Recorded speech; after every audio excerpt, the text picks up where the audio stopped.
This is Off the Record, a radio playlist where I help you discover new artists and new music. I'm here with Midwestern emo artist Jerm's Best Day, who just released his newest EP, Just When I Found My Voice, I Lost It. What a strong title, dude. Thanks, man. How are you? Thank What's you. new with you? I'm well. Are we pretending this is coming? We're doing this after it came out? Okay. Yeah. Well then I'm fantastic. I'm excited that my second EP just came out, and I am most likely exhausted from doing all of the promo that I intend to do and will have done when this comes out. Well, I was telling you off camera right now, like you're really killing the promo game. Before we get into the questions, I didn't prep you for this one. How did the cassettes tapes come to be? Because I'm obsessed with them.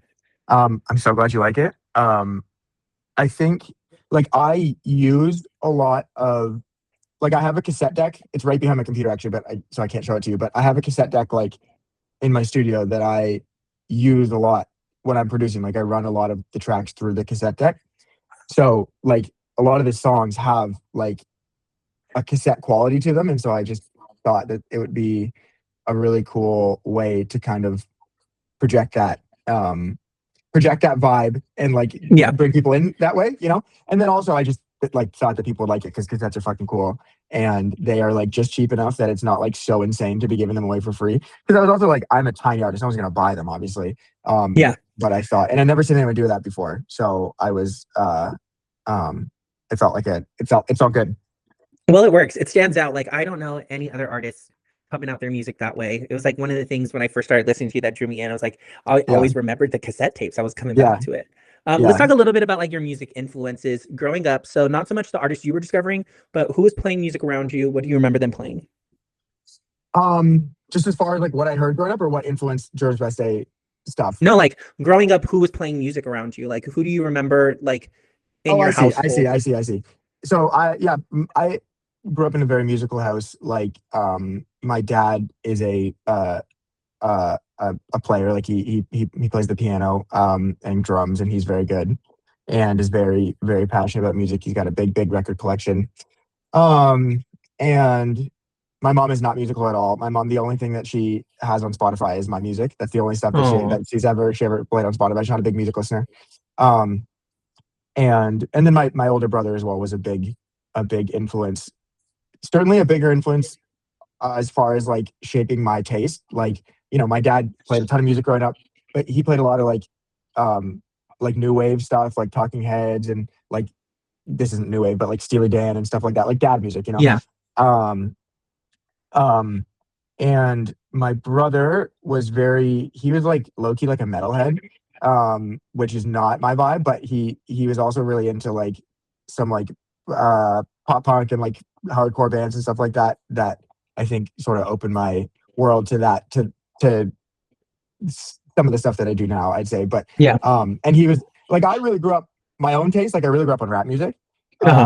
Which is kind of funny because I don't think you would hear that at all from my stuff. But and my brother was who the first rap song I ever heard was a Lil Wayne song that my brother showed me, and so that's who was playing music around the house, and I was just kind of soaking it all up.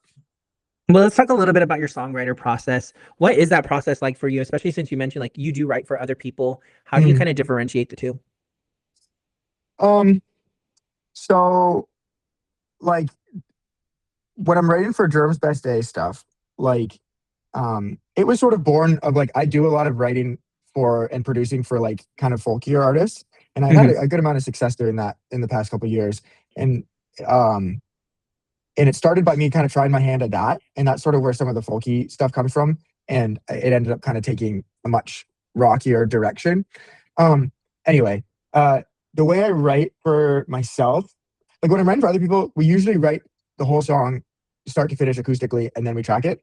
And I find for myself that doesn't work. I just don't have the patience to do that. So what I do is basically, once I have some semblance of a good idea on a guitar, just singing on a guitar or whatever, 4 bars of a verse or half a hook or whatever, I will lay it down, record that, and then go from there. And that sort of influences how I write. What I've recorded influences how I write. And I used to kind of look down on that, because in my mind, a good song should be able to stand alone without any production. Got it. And so I always thought that it needed to start it needed to have been fully written before even thinking about the production, the recording, whatever. But I found that laying stuff down immediately once I have it, it sort of builds on itself, and I've come away with stuff that I think is way cooler and that I would never have written had I written it start to finish acoustically. Yeah. So that's the process for Church Birthday. I hope that wasn't too long. No, that was great. I'm curious how just when I found my voice, I lost it. How did it differ from the last EP, This Yard Has Aged?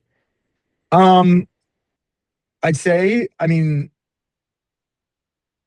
I do think it's like the natural progression of the last EP. So in that way, it is very similar. There is like Sylvia Plath, I'd say is the most up tempo and like poppiest thing that I've done. Like it's still obviously super fucking screamy.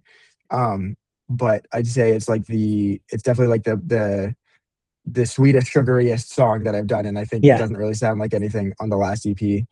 And then just thematically, I'd say this one deals more with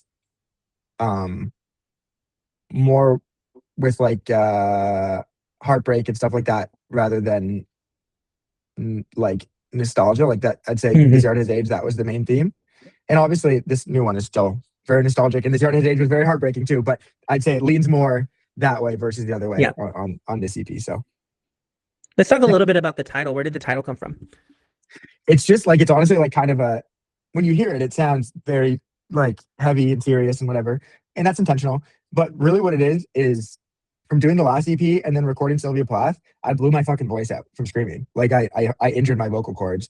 Wow. And I'm like still dealing with that. So I'm like basically on, like, this is the only talking I'll do today, and I'm on vocal rest. Wow. Like I'll be okay. But anyway, and it was basically just like I did that EP and I was so proud of it, and I was like, wow, like I finally found like a sound that I love and whatever. And then immediately I lost my voice. That's crazy. Well, let's talk a little bit about your lyricism. Is there a lyric or a line from the project, I love asking this, that you come back to and you're like, oh, that's the one I cooked on? Yeah, I'm really proud of all the lyrics. Honestly, like that's the thing I'm most proud of on all the Jerms Best Day stuff.